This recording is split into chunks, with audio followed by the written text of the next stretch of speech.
What is up, my friend? Dan Dasilva here, and in today's video, I'm going to go out there and talk to you about my past experiences and advice on how to go out there and actually structure a Shopify store, a dropshipping store, the correct way. So let's just dive right into it. So the winner of today's $20 giveaway is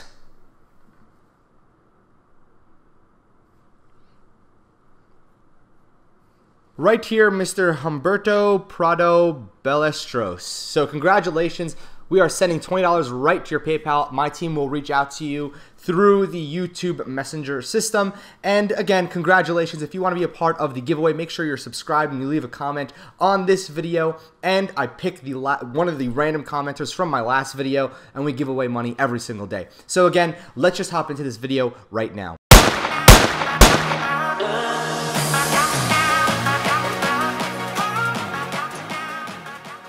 So this video is going to be more so about my advice to you, what you need to pretty much know before you actually get started.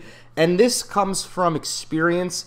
I know a lot of people make these type of videos, and the problem is most of them don't have experience. I think the biggest problem I see these days is that you have like 14, 15, 16-year-old kids telling you what to do, but nothing to prove or nothing to solidify the fact that they've gone out there and have had experiences doing this.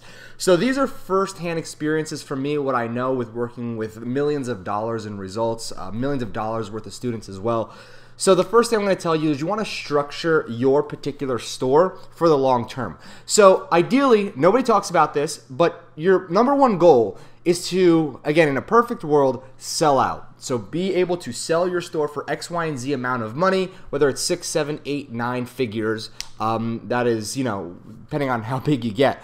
So ideally, you want to go out there and be able to sell out for long term. However, if you don't want to go out there and sell out, what you can structure for is long-term cash flow. So what does that mean exactly? That means getting paid every single month from an asset that you create. A lot of people, they'll create a store and just kind of let it go to the wayside. And if you think about a business and why we create businesses, it's because we want to create something and then longer term we could step back and we keep getting paid.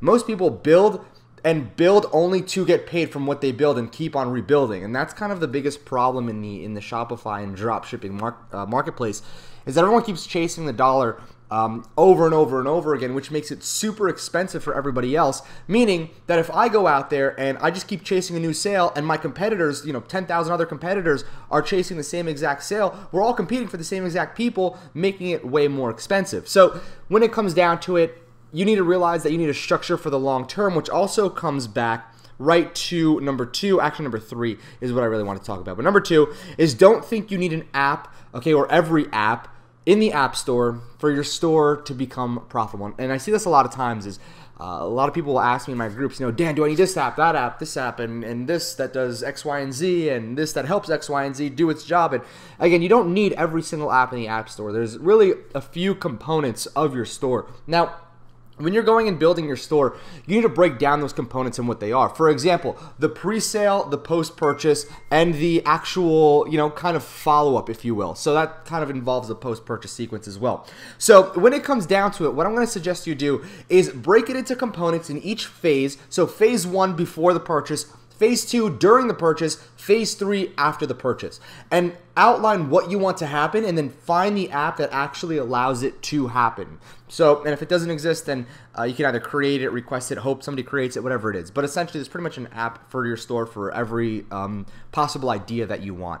So again, you don't need every single app. You don't need apps that show stars on your site. You don't need an app that pops up at the bottom that says, hey, John Smith from Colorado just purchased this amazing water bottle. I mean, it's good to have, it's social proof, but you don't need every app when you're getting started. And a lot of people overwhelm themselves with not only setting up the store, but they go out there and have to learn how to set up the apps, how to work the apps, how to make it work with their store. It just becomes a really complicated task. So the more you can minimize all these headaches, if you will, the better and smoother your store will be able to grow, because again, you'll have more control rather than working with 300 different apps. Now, number 3 is brand building and customer relationships. They're going to be the backbone, okay? In 2018 onwards, that's why you see me doing a lot of Facebook Messenger campaigns. That's why you see me doing a lot more interactive based campaigns. And again, I think one thing that I don't do that I should be is more so reaching out to all the customers that I get. Now, people get confused where they consider spam and promotion in the same category. And it's really not, okay? It's more so a limiting belief that people don't want to get promoted to. It is. It's a very big limiting belief because people want to buy stuff, okay? We as humans like to buy stuff. Our psychology, when we actually go and we go on a shopping spree, we keep on buying and buying and buying. That's why you see like these mega malls and these outlets and whatnot. They're structured in a way where if you go to one store, you go to another, you just keep on going. And it seems like you never stop. At the end of the day, you look at your credit card bill, and you're like, man, I just spent $500,000, yet you look on the floor, you see all these items, and you're like, actually, I'm pretty content with spending that much for this. So as humans, we like to purchase. Now, the interaction that you need to realize is that people are starting to enjoy the purchasing process when they feel like they're buying something that is backed by somebody. Think about these big clothing companies and these athletes that get sponsored. Think about, like, for example, I even saw a big YouTuber who's on a commercial, a Super Bowl commercial coming up, and for like 30 seconds or like 5 seconds, it's some ridiculous amount of short time. It's like $2-3 million. So when it comes down to it, people are buying based on a relationship they build with a specific, or what they think. It's not more so, a really close relationship, but, let's just say, for example, we have somebody who likes Messi, and if they go out there and they see Messi promoting these new football cleats, then guess what?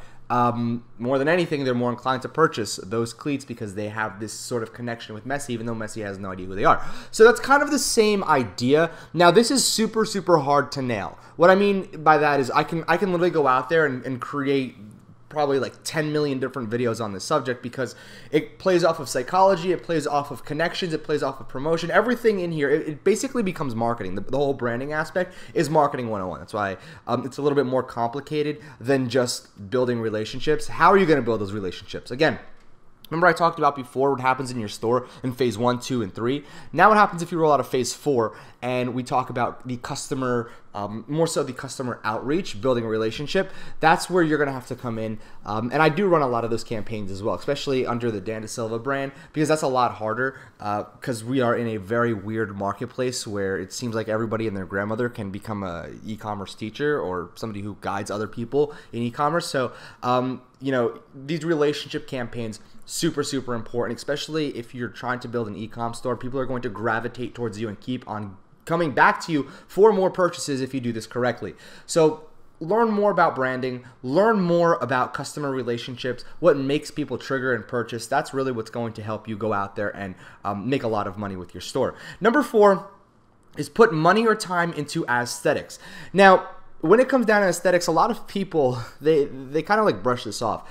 And my very first mentor I ever had, he always stuck it into my head that aesthetics is the most important thing that you can have. Now, again, I've learned that having the correct copy, actual words that do the selling for you on a page is a little bit more important than the aesthetics. However, having both of them combined is what you want. You want to learn how to go out there and, again, back to psychology, what makes people purchase, why people are purchasing. Understand why people are purchasing on your site. It's going to be a lot easier for you to go out there and scale up. So essentially, if you really want to go ahead and make your store look nice, just use a theme. You can even use the simple theme, Boundless. Those are free themes that you can use, and just kind of structure it with nice colors, very vibrant colors as well. Pretty important for you to understand that aesthetics does play a big part. A garbage looking site is going to have less conversions than a site that aesthetically looks pleasing to the eye. The reason being is because we also have to factor in the trust factor. So if something looks terrible and then something looks absolutely stunning, and it's the same product, same copy, all that, people are going to buy from the more stunning because, again, they just think that it looks better, it looks cleaner. Now, again, that also really comes back down to user interface, but we're not going to talk about that. Or more so user experience, a UX rather than UI. UI is on the side if you go and want to go and program something for yourself. But anyway, let's talk about number 5. This is the last one. And I think this is the biggest one as well because I see this happening a lot. And my one big advice to all beginners, all newcomers is don't dream chase here. Now, Shopify, dropshipping, Amazon, WooCommerce, again, platforms, business models, companies, nobody's going to make you successful except you. So you're not going to be able to go out there and start a Shopify store tomorrow morning. You're going to have $1 million in your bank account. It's not how it works, okay? This is a continual process over and over and over. So you're not going to get rich overnight. As a matter of fact, this is a long-term business. And I want to stretch out this and really emphasize this. It's a long-term business. It's not just something that is just going to make you $1 million tomorrow morning, unfortunately.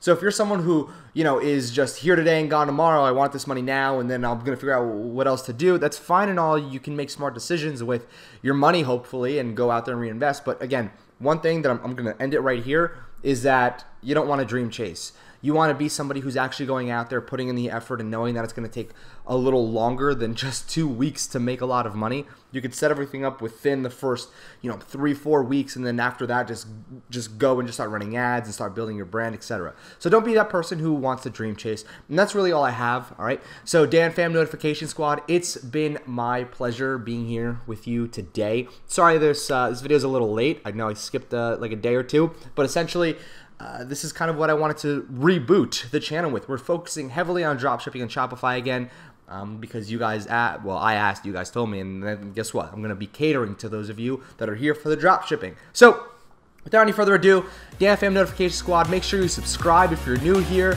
so you can be a part of all the daily giveaways we do, and I will see you tomorrow.